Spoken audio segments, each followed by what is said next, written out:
이번 시간에는 호르몬 할 건데, 얘들아, 우리 몸의 신호 조절은, 정보 전달은 되게 다양한 방식으로 일어나거든요.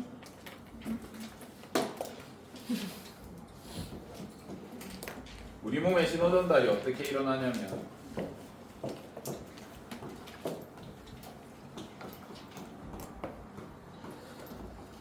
하나는 배웠어. 뉴런으로 일어나는 게 있어. 그죠? 신경세포에 의해서 뉴런으로 일어나는 거 있어. 얘는 주로 어떤 에너지를 써?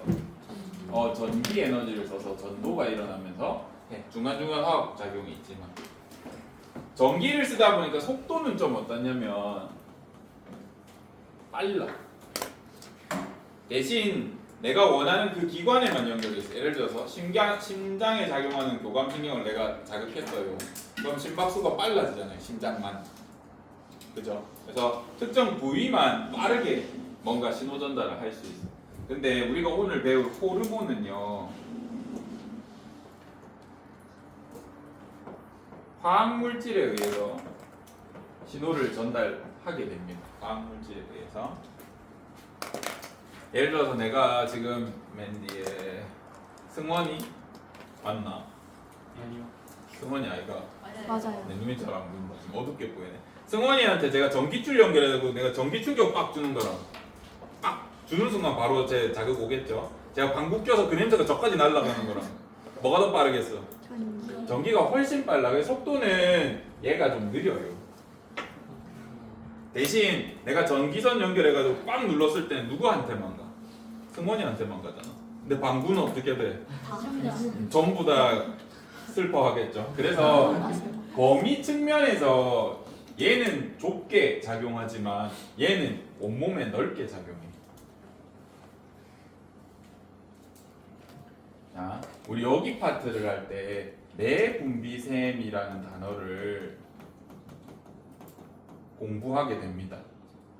이름이 내분비샘이라는 건 어떤 분비샘도 있게 외분비샘이라는 것도 있어. 외분비샘은 뭐겠어?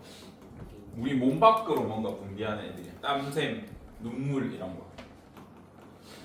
땀샘, 눈물샘, 침샘, 이런 거. 내분비샘은 내 몸 안에 분비하는 건데, 몸 안이라는 건 뭘 말하냐면 혈액이나 혈관에 분비한다는 뜻이야. 그래서 여러분들이 헷갈리는 게 하나 있습니다. 침샘은 어디 들어가? 소화계통이잖아. 그래서 제가 사람을 그려볼게요. 위에요. 네, 장이라고 하자. 여기가 항문이다, 똥꼬다. 얘들아, 생물학에서, 특히 의학에서 입부터 위를 통해서 장으로 가는 똥꼬까지 요거 놀랍게도 몸 밖으로 쳐. 이거 몸 밖이다. 뚫려 있잖아. 너네 똥꼬에다 호수 받고 물 계속 갈기면 입으로 나와. 여러분, 왜 그래? 여러분, 아니 얘들아, 너희가 먹은 음식 똥꼬로 나오잖아. 같은 원리잖아. 몸 외부로 쳐. 그래서 여기서 침샘 있죠. 침 해봐봐. 몸 밖으로 분비하는 거 아니야? 외분비샘이라고 할 때 안 낯설었잖아. 마찬가지야. 위샘도 위로 분비하는데 여러분 토하면 위에 나오잖아.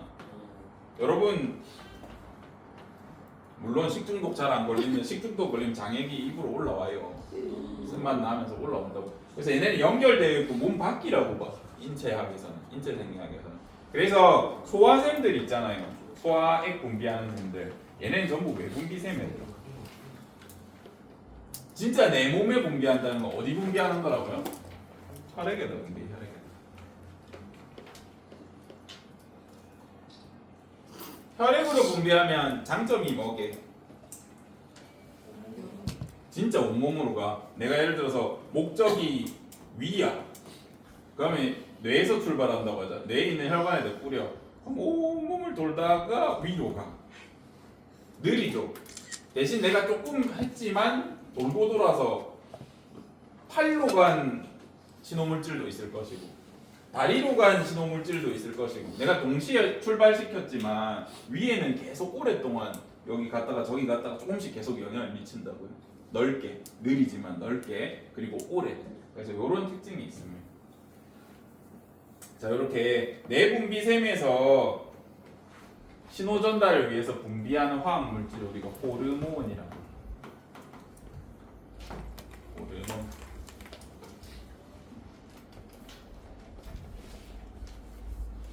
주로 단백질이랑 지질로 많이 되어 있다. 주성분은 단백질에 가깝습니다. 1학년 때 우리가 단백질로 구성된 우리 몸에 어떤 거가 뭐가 있습니까? 하면 머리카락, 근육, 항체, 호르몬, 효소 등이 있었던 것 같습니다. 그래서 요거 기억을 해주시면 좋겠다. 요 내용이 우리 교과서 그림의 여기 요 그림이라고 봐주시면 됩니다. 신경은 바로 반응기에 연결되어서 빨라. 대신 효과는 좀 좁아. 근데 호르몬은 분비샘에서 혈관으로 분비하기 때문에 온몸을 다 타고 온몸에다가 전달될 수 있다. A라는 호르몬이 위에만 작용하면 상관없어. 근데 온몸 세포에 작용하게 할 때 온몸에 신경으로 보내는 것보다는 그냥 호르몬 한 방울 톡 떨어뜨리면 온몸으로 이렇게 퍼져서 작용할 수 있습니다. 근데 얘들아, 호르몬은 특징이 뭐냐면 미량으로 작용해. 어느 정도 미량이냐면 곤충도 성장 호르몬이라는 게 나오거든요. 사람한테 똑같이 작용합니다. 신기하죠? 그거 1ml 넣으려면 메뚜기 5트럭 덤프 트럭에 해야 1ml 넣어. 한 덤프 트럭에 메뚜기 한 30만 마리 들어가거든요. 한 150만 마리 정도 하면 1ml 나와. 굉장히 미량 나온다는 소리죠, 그죠? 그러다 보니까 조금만 내 몸에 작용해도 영향력이 커. 환경 호르몬이라는 얘기 들어봤니? 환경 호르몬은 호르몬처럼 작용하는 물질인데 환경에서 어쩌다가 만들어지는 거야. 예를 들면 플라스틱 용기에다가 여러분이 라면을 끓인다. 또는 남학생들 군대 가면 많이 할 텐데 라면 봉지에다가 바로 라면 스프랑 면 넣고 뜨거운 물 부어가지고 이렇게 잡고 있다가 시간 되면 익잖아요. 그거 먹을 수 있어. 근데 그렇게 하면 환경 호르몬이 나와. 프로필렌이라든지 우리 플라스틱 재료로 만든 애들은 약하게 나오거든요. 진짜 조금 나와. 근데 호르몬은 진짜 조금으로도 작용한다고. 특히 플라스틱 계열 호르몬은 어떻게 작용하냐면 여성 호르몬처럼 작용해. 그 남자애들 많이 먹으면 어떻게 되게? 가슴 나와. 불임 돼. 키 안 커. 근육 안 생겨. 어깨 좁아져. 털 안 자라. 그러면 이거 여성 호르몬처럼 작용하니까 여성한테는 괜찮나요? 겉모습으로 나쁘지 않습니다. 근데 여성들한테는 환경 호르몬 중에 여성 호르몬 중 비슷하게 생긴 애들이 어떻게 작용하냐면 극심한 생리통을 유발한다든가 생리불순을 유발한다든가 편두통이라든지 이런 거 만들어. 그래서 좋은 거 잘 드세요. 알겠죠? 왜냐하면 극미량으로 작용하니까 정말 조금 나오거든요. 이게 몸에 영향을 줄 수 있어. 원래 다른 얘기도 많이 하는데 넘어갈게요. 시간이 없어가지고. 시험 기간 끝나고 얘기해줄게. 여기 한번 줄 같이 봐볼까요? 우리 몸은 환경의 변화와 관계없이 체온, 혈당량, 삼투압 등을 일정하게 유지하려고 하는 항산성이 있다. 이때 신경이랑 내분비계가 얘를 적절히 조절하면 예를 들어서 혈압을 조절해야 돼. 혈압이 너무 떨어져. 그러면 교감신경작용에서 심장 빨리 뛰게 해가지고 혈압 높여줄 수도 있는 거고요.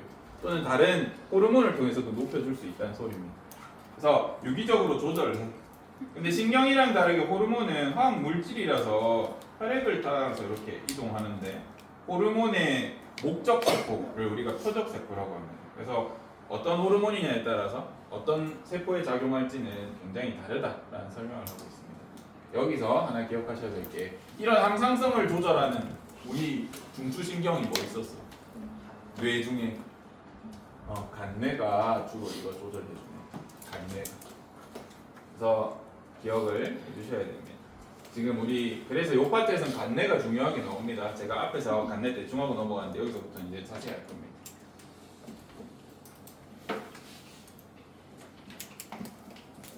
신경과 호르몬은 신호를 전달하는 공통점은 있어. 근데 방식이랑 효과의 차이가 있다. 신경은 빠르고 좁게 일어나는 대신 호르몬은 넓고 짧게도 일어날 수 있는데 한 번 분비되면 며칠 동안 작용한 것도 있어. 온몸 돌면서. 그래서 효과도 지속적인 편입니다. 넓고. 그래서 호르몬은 모든 표적 세포에 영향을 줄 수 있다. 이것들을 통해서 우리는 항상성이라는 걸 유지한다. 기억을 해주셨으면 좋겠습니다. 자, 이제부터 슬퍼.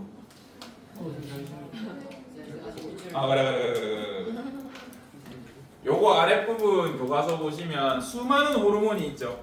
그리고 우리 몸에 수많은 내분비샘이 있는데 그 중에 고르고 골라서 진짜 조금만 배워. 네, 여러분은 처음이니까 안 조그맣죠.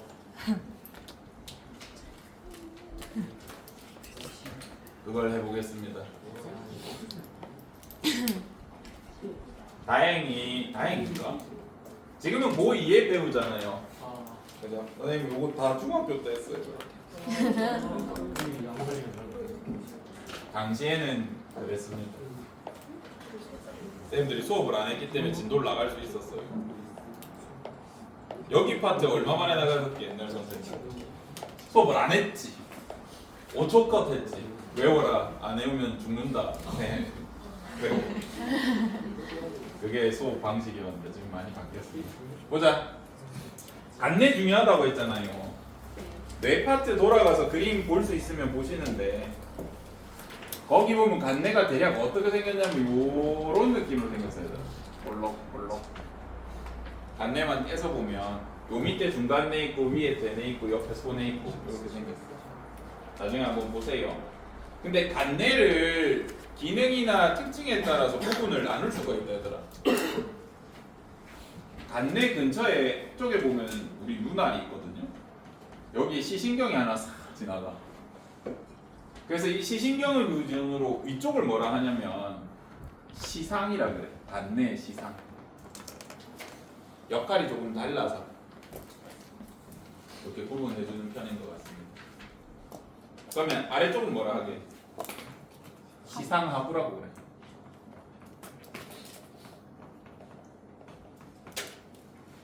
시상상부라고 해도 되는데 시상이란 말 자체에 위쪽이란 뜻이 있잖아요. 그죠? 그래서 시상은 시상이라고 그러고 시상 아래쪽을 시상하부라고 부릅니다. 그리고 여기 볼록한 돌기처럼 생긴 게 있어. 요거를 뇌 아래쪽에 뭔가 볼록한 돌기가 있다라고 해서 뇌하수체라는 표현을 씁니다. 간내를 부위를 나누면 이 세 개 다 간내다. 세 개 다 간내다. 그래서 어떤 시험 문제에는 시상이 방산성을 조절한다. 맞아. 시상하부가 방산성을 조절한다. 맞아. 어떻게 쓰셔도 됩니다. 간내 일부이기 때문에. 뇌하수체가 얘는 뇌가 아니라 가지고 얘는 좀 애매한 것 같아요. 그래서 간내, 시상하부는 전부 간내라고 생각해 주시면 됩니다. 그래서 이거 세 개를 다 합쳐서 간내라고 합니다. 자, 우리 뇌에 내분비샘이 하나 있어. 걔가 얘예요. 근데 모양을 보면 좀 어때요? 두 부분으로 나누죠. 눈 기준으로 눈 쪽에 있는 걸 우리 앞쪽이라고 보고 전엽이라고 합니다. 뇌하수체 전엽. 눈 뒤쪽에 있는 얘를 뇌하수체 후엽이라고 합니다. 너무 빠르죠? 왜? 저요. 아 그래. 뇌하수체 전엽에서 나오는 호르몬을 외워야 해. 하나 알려줄게. 한글로만 나와 있는데 우리 책에는 FSH라는 게 있어. 지금은 별로 안 중요하다. 시험에 잘 안 나옵니다. 옛날에 생명과학에서는 제가 중학교 때는요 여성의 생식 주기를 배웠어. 임신과 출산 파트가 있었고 월경 파트가 있어서 거기서는 엄청 중요해. 근데 요즘 안 하잖아요, 그죠? 그래서 여성이 배란할 때 난자를 싸고 있는 주머니를 여포라고 그래. 거기를 자극하는 호르몬이라서 여포 자극 호르몬 H로 쓸게. 이라고 불렀어. 처음에 발견할 때는 여성의 난자 난막을 이렇게 자극하기 때문에 이렇게 붙였는데 남자한테도 나오는 거야. 알고 보니까 남자한테는 정소 정자 만들 때 얘가 작용을 합니다. 그래서 남자한테도 알고 보니까 나오네. 그러면 여자 전용이 아니네. 이름을 그래서 바꿉니다. 생식샘 자극 호르몬. 우리 책에는 생식샘 자극 호르몬이라 나오고 있습니다. 옛날 말이고요. 요즘 말입니다. 둘 다 쓸 수는 있어요. 근데 저는 이게 중학교 때 배워가지고 원래는 뭐 페미닌 어쩌고 스티뮬레이팅 호르몬인데 중학생 입장에서 봐봐요. 여포 자극 호르몬 그냥 원래 글자 그냥 영어로 만든 것 같아. 여포 자극 호르몬. 저는 그렇게 생각했어요. 그 다음에 저거 만나라. ACTH라는 게 나와. 얘는 부신, 겉질, 자극 호르몬이야.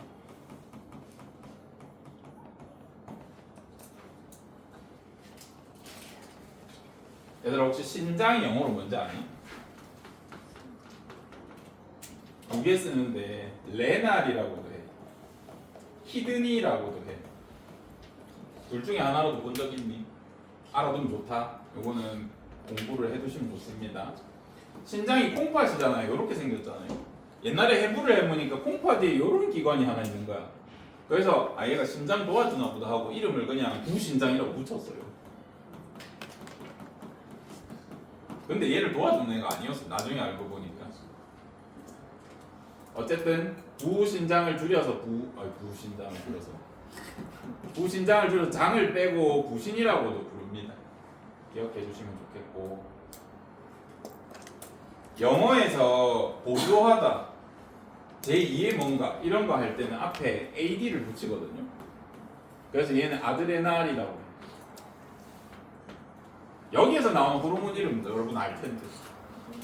아드레날린이라고 들어봤어요? 여기서 아드레날린 나와.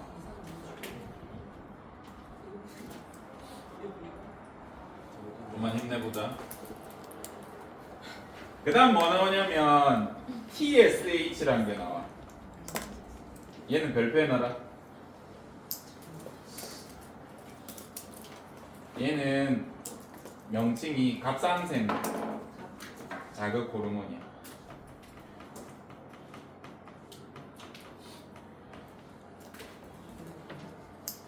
영어 독해에 폐랑 위랑 신장이랑 갑상샘 같은 건 자주 나와. 나중에 졸업하기 전에 한 번은 등장한다 얘들아. 그래서 해두면 좋습니다. 갑상샘 한글로 먼저 이름을 붙여버려서 그래. 갑, 방패, 상, 모양, 내분비샘이야. 근데 외국에서는 방패라고 생각 안 했거든. 어쨌든 얘는 영어로 사이로이드야. 적어놔라. 이거 도움된다. 나중에 쓸 일 있다. 봐봐. 아드레날에서 나오는 호르몬 이름이 뭐래? 아드레날린. 갑상샘에서 나오는 호르몬 이름이 뭐게? 사이록신. 한글식 발음으로 붙이면 티록신이야. 티록신. 나중에 하자. 다시 내학습제 전협으로 오세요 여러분. 내학습제 전협에서 또 뭐 나오냐면 GH 나와. 이거 뭐게? 그로우스 호르몬이 성장 호르몬. 얘들아 내학습제 전협 그 가끔 농구 선수들이나 이런 분들 꽤 단명하시거든요. 또는 옛날에 우리 고대 이집트 때는 거인 부하 신화가 귀했어. 남들보다 걔 타고 있으면 남들보다 높이 있잖아. 그죠? 근데 그런 친구들이 귀했기 때문에 이집트 4,000년 전에 이집트에서도 거인에 대한 연구가 돼 있어. 그래서 키가 비정상적으로 큰 애들 뚝배기를 다 까봤더니 어디가 크냐면 여기가 커. 뇌하수척이 이만큼 부풀어 있어. 부풀면 뭐가 많이 나와서 그런 거 같나? 성장 호르몬이 많이 나와서. 성장 호르몬 만드는 뇌하수체가 부풀어 있다는 건 얘가 종양처럼 돼가지고 엄청 호르몬이 많이 나왔는 거야. 그리고 신기한 게 당시에 이집트 기록에 보면 거인들이 시력이 안 좋았다 그러거든요. 근데 이건 진짜 의학적 근거가 있어. 왜냐면 여기가 부풀어가지고 어딜 누르게 시신경 눌러가지고 거인증 걸린 사람들 눈이 잘 안 보여.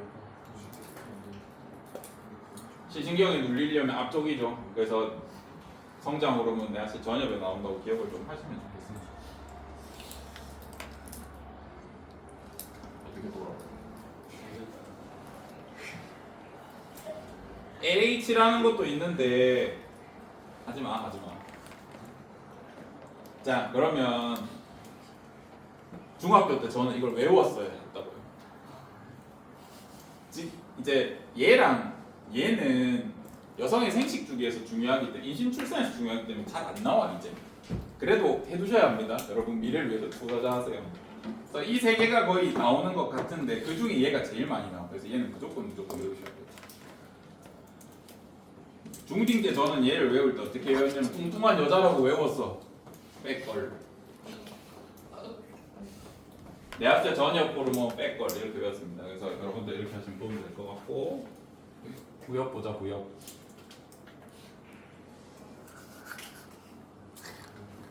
안타깝게도 걸그룹이 없어졌어요. 제가 할 때는 AOA라는 걸그룹이 있었어요. 설현 있는 그 그룹이 있어서 그냥 외워졌다고요.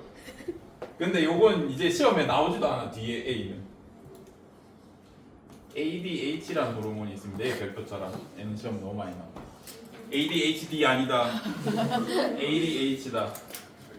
얘 명칭은 항이뇨 호르몬이야. 이뇨가 뭐냐면 오줌 싸는 거야. 항은 저항하다 할 때 오줌 싸는 걸 막는 호르몬이야. 어떻게 막냐면 얘는 우리 몸의 수분 흡수를 촉진시켜. 신장에서 물을 못 버리게 하고 흡수해 버리니까 오줌량이 어떻게 돼? 줄겠죠. 그래서 오줌을 막는 호르몬이다 생각해 주시면 됩니다. 미래에 투자하기 위해서 하나만 더 적는데 외우진 않으셔도 됩니다. 옥시토신이라는 게 있어요. 요것도 옛날에 여성 생식 주기에서 중요했습니다. 대학교 가면 중요하게 다릅니다. 요거는 출산할 때 자궁 수축시키고 통증 완화하고 남자도 나온다. 남학생들 거시기 공창 맞았을 때 기절할 것 같죠? 얘 안 나오면 진짜 기절한다. 얘가 통증 줄여주는 역할을 합니다. 자, 그래서 내합체 전염에는 뺄걸 나오고요. 여포 자극 호르몬이랑 ACTH랑 TSH랑 사이로이드 자극 호르몬, 그로스 호르몬 이렇게 나오니까 기억을 해주시고 후엽에는 항이뇨 호르몬이 나온다. 요거는 꼭 기억을 해주셔야 됩니다. 자, 그 다음에 부신에서 나오는 거 벌써 배웠죠? 뭐 나온다고? 아드레날린. 얘는 부신에서 나오는 부신 호르몬이라고 이름을 이렇게 붙였다. 화학물질명은 뭐냐면 에피네프린이에요. 너도 많이 듣지 않았니?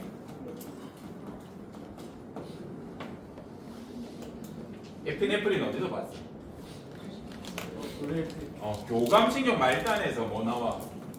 노르에피네프린 나오잖아. 자, 처음에 우리가 아드레날린, 에피네프린 여기서 발견했어.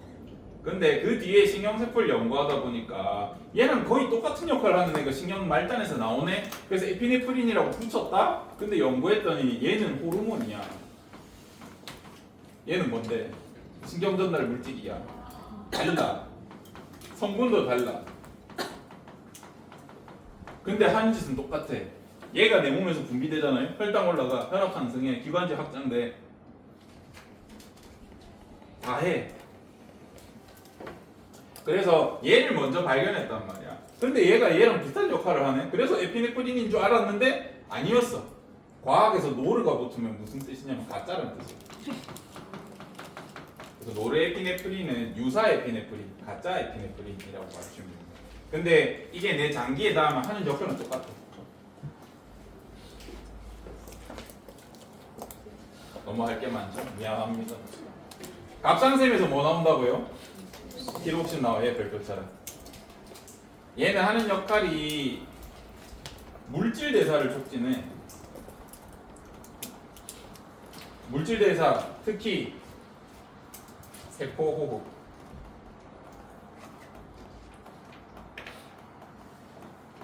촉진하면 어떻게 되게? ATP 만들어지지. 근데 우리가 포도당이나 지방 아미노산 분해해서 합소 시간입니다. ATP 만들 때 선생님께서는 맡은 구역에서 모든 에너지가 ATP로 가니? 대부분 어디로 가? 열에는 그래서 얘는 목적이 뭐냐면 체온을 높여줘. 여러분 밥 먹었을 때 땀난 적 없어? 덥거나 뜨거운 걸 안 먹었는데도 그런 경우 있을 겁니다. 왜냐하면 여러분 몸에 에너지가 너무 많이 들어오잖아? 그러면 혈당이 너무 높아져서 얘가 작용하면서 억지로 그걸 태워. 그래서 몸에 열이 납니다. 너무 많이 먹어서 그래요. 그래서 쟤는 아까 요거 중요하다 그랬죠? 얘 때문에 뭐가 나오게? 얘가 나와. 갑상샘을 자극하면 얘가 나오거든. 얘가 뭐 조절해줘? 그래서 중요해. 항이뇨 호르몬 내 몸의 농도 조절하거든요. 다 못해서 너무 아쉬운데 일단은 여기까지 하겠습니다. 다음 시간 호르몬